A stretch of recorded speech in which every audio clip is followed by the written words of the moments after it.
వే ఉంటుంది కదా, దానిపై నుంచి విసిరేసి చిన్న పాప ఇంత ఇంత ఇంత బుజ్జి.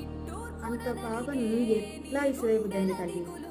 తల్లిదండ్రులు ఉన్నారా లేరా, ఇంతనికి ఏమైనా ప్రాబ్లం ఉందా, కన్నందుకు ప్రాబ్లం ఉంటే కనకుండా ఏమన్నా చూసుకోవాల్సింది కదా.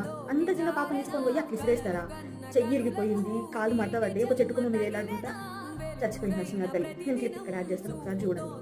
పిల్లలు లేక బయట చాలా మంది చాలా కష్టాలు పడుతున్నారు. పెళ్ళైన తర్వాత 15 ఏళ్ళకి, 2 ఏళ్ళకి, 3 సంవత్సరాలకి, 5 సంవత్సరాలకి, 20 సంవత్సరాలకు కూడా పిల్లలు కాని చాలా మంది వెయిట్ చేస్తున్నారు. పిల్లలు పుట్టాలి దేవుడా అని మొక్కుకుంటున్నారు.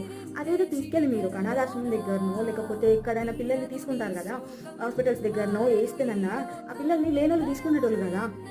ఎందుకు మరి ఇంత దారుణంగా తయారవుతున్నారు మనుషులు? ఫస్ట్ ఆఫ్ ఆల్ తల్లి అయ్యేంత వరకు తల్లిలో తెలియదు అంటారు కదా. తల్లి అయిన తర్వాత కూడా ఇంత కసాయిగా బిహేవ్ చేస్తారా? 9 నెలలు అయితే మోసినావు కదా, అట్లాంటప్పుడు ఎట్లా నీకు పెద్ద చంపుకోబుద్ది కడుపు